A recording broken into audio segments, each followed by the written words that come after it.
Welcome to episode 11 of Amplified Marriage. Today we are talking about how to refresh your marriage.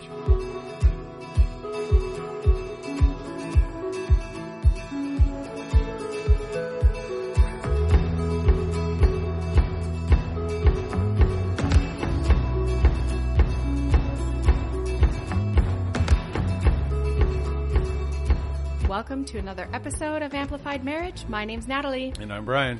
Whatever you're doing, grab a cup of coffee, a tea, a snack, sit down, buckle in. Today we're talking about refreshing our marriage.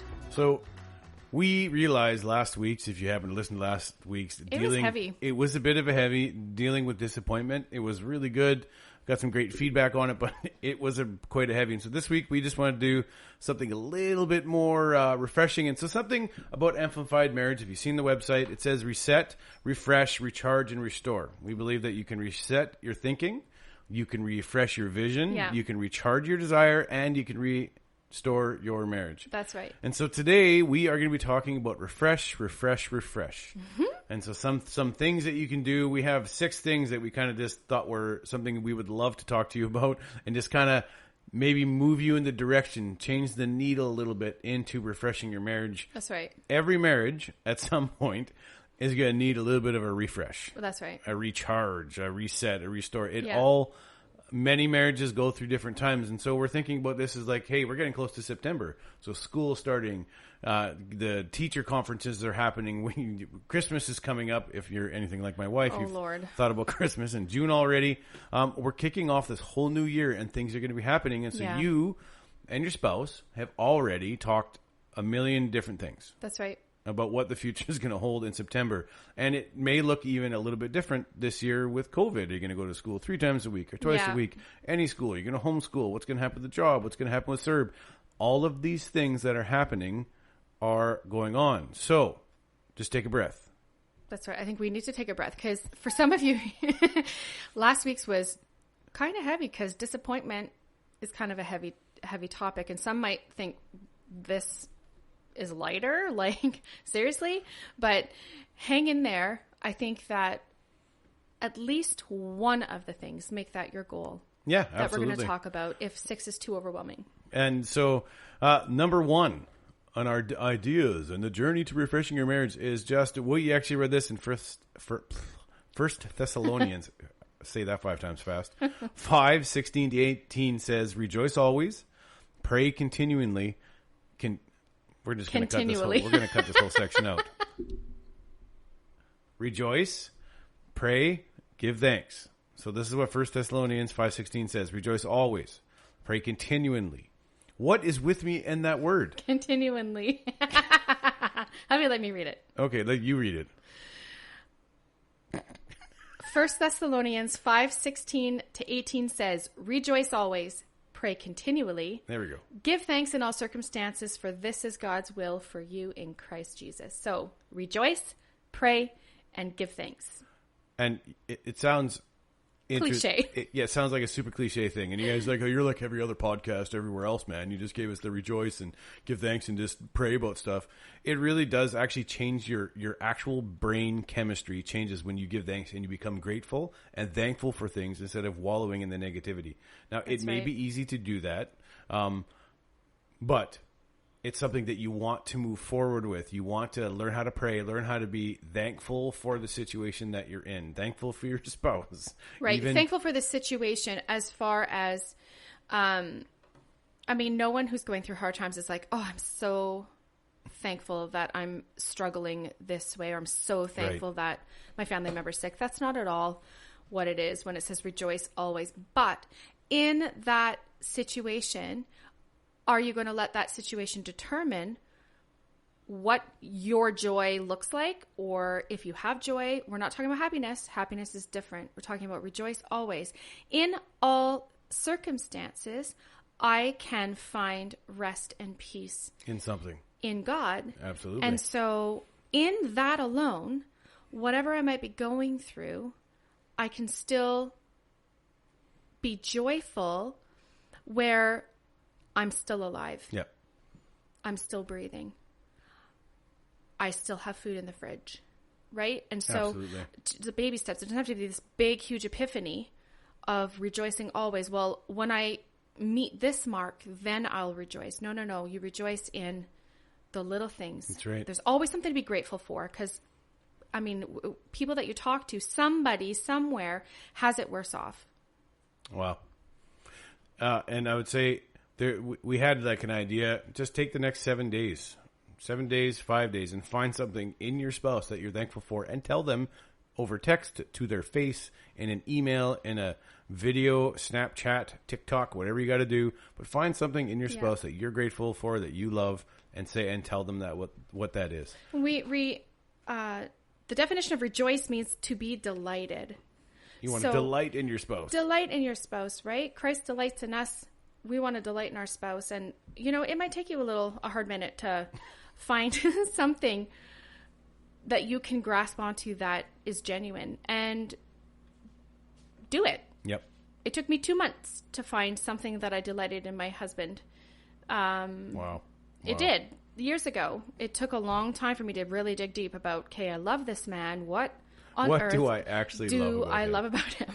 So, there are some great resources out there. Number 2, in this time of COVID, in this time where you may be at home a little more, or you have been in the last few months, evaluate how you fight. And this is something that John Gottman, you may not have heard of him, or maybe you have. He is an expert in marriages. And for the last 30 years, he's been studying marriages. And he says one of the main predictors of lasting marriage is how a couple fights. I think what he's saying here is that one of the biggest dangers is that when in the marriage, when you're fighting, are you expressing contempt or for your spouse, the argument that you're having? Is contempt seeping into those arguments? So evaluate how you fight. And it's not just contempt. It could be Natalie was an expert at getting personal and poking out the things that she knew were the worst to say to me and would hurt. That's right. And you were so good at it. And I had a mental diary of all the things to say, and I used it. Right? And I didn't fight fair. What are the things in this time when you're taking it in and looking at an option to refresh your marriage, and you evaluate how you fight? Is it anger? Is it frustration? Like excessive? Like, it's not that you can't be frustrated or angry or anything. It's what you do in those moments that determines the outcome of the fight. That's right. Right? And so, what's the next one, Natalie? Well, what steps do you need to change this pattern? Absolutely. Right? So, first one, we're finding ways to delight in our spouse. This one, we're evaluating how we fight. And take a hard look at yourself. Not, well, my spouse does this, that, and the other. That might be true. Or what are you contributing to that? Right. Right? Keep it personal so that you keep yourself accountable in your marriage or relationship. Absolutely. All right. Give each other the benefit of the doubt. How often do you assign motives to your spouse before you understand what was intended? I mean, there's times where I will misquote stuff, or I will just say it backwards, and I'll use the wrong word in place of the word I actually meant. And so just making sure that when we are in a disagreement, that I'm giving you the benefit of the doubt to explain yourself. Mm-hmm. And if I'm not understanding, asking for that clarification, I think, is key. Instead of just, oh, I can't believe you said this, that, or the other, and I don't feel valued, and you're so selfish, and things like that. So what story are you telling yourself about why your spouse did or didn't do something? Right. I think is so important. Again, communication. You're going to get so sick of that word in our podcast, but it is absolutely one of the foundations. Communicate. And ask for clarification so that you don't misinterpret what was actually intended. Absolutely. And again, that's just a matter of just because you need to communicate the expectations or communicate even how you're feeling in that moment, not in a moment of anger or rage. Those are off. You've heard us say this. That's the worst time to communicate an expectation is when you're buried in the middle of your frustration or your rage, or you're having just a freak out. That's the worst time. That's right. To communicate your expectations, because oftentimes your spouse is already turtling, or they're just going to respond in kind back because you didn't just say, "Hey, look, this is frustrating to me." Yeah, exactly. Do it when you're not at that place of irritation. That's right. And the next one is be kind. And then you probably are thinking, as soon as I say be kind, I heard this, there's a movie out there a while ago called Be Kind, Rewind. It's just about rewinding VCR tapes. Oh my goodness. Yeah, like it's crazy. But the thing that you can't do is you need to be kind because you can't rewind your words. Absolutely. There is a series of videos out there right now with a gentleman named Michael Gungor. He's a person that is just hilarious. He helps marriages, him and his wife. And it's called Laugh Your Way to a Better Marriage. And he had something in there, be nice to the girl. Absolutely. Because the things that I say or the things that she says to me, if you say them in anger and once they're out, you can't take them back in. No, you can apologize, and I strongly recommend. So we're like a heartfelt apology. But the sting, the wound of whatever you spoke, I mean, it's there. Right. And it tries to haunt, at least in our case, it did. It did. Try to always reflect back on the negative word that was spoken or attitude that was given. Absolutely. And I eventually had a wake-up call in this because I was not, I wasn't very sharp with my words because that's just not how I roll. That was my territory. That was your territory, and I didn't want to take that away from you. I wanted that to be yours, right? This is not a proud moment. This is very sarcastic. Yeah. I wasn't good but I wasn't very nice. Get your own food, get your own this, or I'm not going to do that. And just that my tone and the way I approached her was very rough and was very, not aggressive, but just... you're not going to tell me what to do. Attitude. And that still happens occasionally. I'm my own man. I can do my own things. You don't tell me how to live my life. That occasionally happens. But I wasn't very kind. And it took us a while once I actually had a heart change to actually, for her to believe that I was going to be kind. Right. And, I'm on the road to sanctification or it's road to being better just like anyone else. And it still flares and it still happens when something didn't go my way. My selfishness kicked and I'm not as kind as I could have been. Yep. And I have to rewind my words. And you can't rewind the words, but you can apologize and take responsibility, be accountable for your bad behavior. That's right. And you can't undo what's already been said. That's why taking that time to process a situation is to your best advantage so that you avoid, I'm not saying avoid the conflict, but avoid just spouting off the first thing that comes to mind because you're so upset in the moment. Yeah. Right. And you want to make sure that your words are words of life and affirmation and they're giving, life-giving to someone else as opposed to just being so rough and angry. And there's so many guys out there that think that the way they're talking to their wife, and I'm speaking to you guys that are listening to this, watch your mouth. Be a man. Take responsibility for your actions. Take responsibility for your words. Because I don't know how many times I've counseled men that think that the way they're responding is the way a man should respond, when really that's just what you know. Yeah. Responding in anger, and saying the things that you do because this is what she needs to hear in that moment. That's not what she needed to hear. Right. What she needed from you was love and support, and what she got was frustration and anger and words that hurt her feelings. That's right. And so as a man, I can say for sure that there's been times where I thought I had to respond this way because that was the what I thought was the manly thing to do. And as I grew up and as I had men around me say, hey, no, there's a better way to respond to your wife. There's a better way to argue. There's a better way to handle conflict. I was able to shift. And again, I'm not perfect. Yeah. But our relationship now is so much healthier because I'm not putting a wedge in between us with my words. That's right. And with my actions and my tone and my lack of kindness. Yeah. Well, the word says a soft answer turns away wrath. And it's so true when it comes to our words. Our words have the power to build or destroy. Yep. In the same breath, you can do both. And so being aware of that, choosing to build up or just take a step back. Yep. Take that 15 minutes so that you can compose yourself.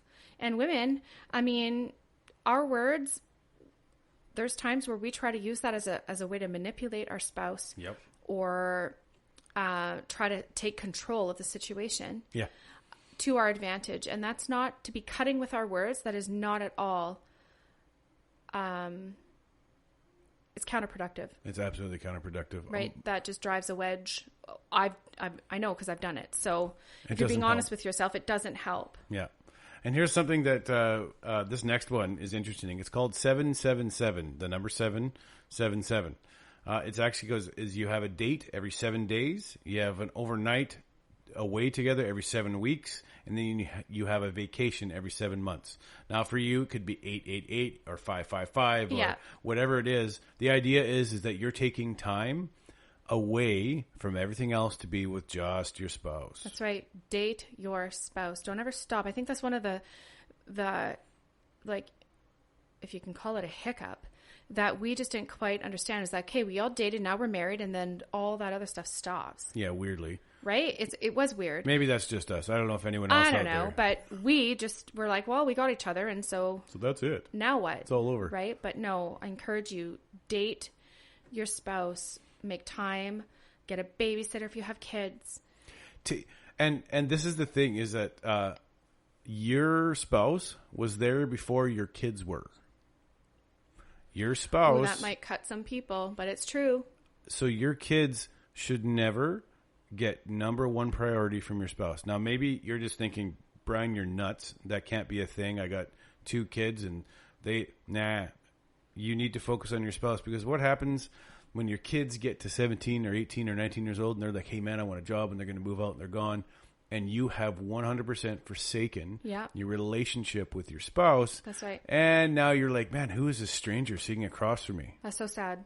But it happens so many times. Is that you put so much stock in your kids that your kids aren't going to fulfill you. Your spouse isn't going to fulfill you. No. It's God who fulfills you.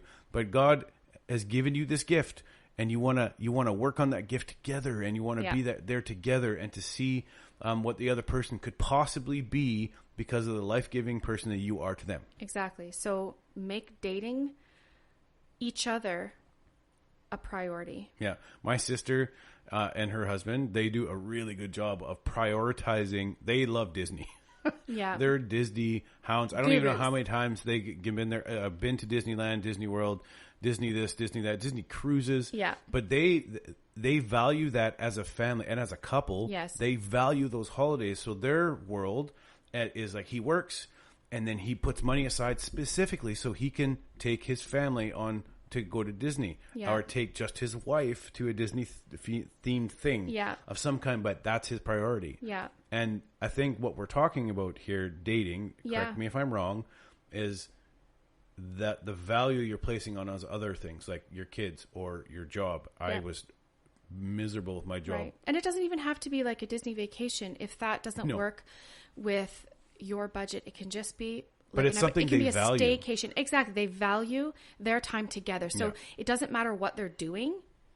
It's what they've invested in together as a couple. And it works, and it's admirable, and it's inspirational for us, where we're like, maybe I think we need to put more time into that, even in our own marriage. Right. Yeah. So whatever that looks like, it could be a staycation, send the kids to your mom and dad's, or however that works. If you have kids, just make each other a priority. And look each other in the eyes and...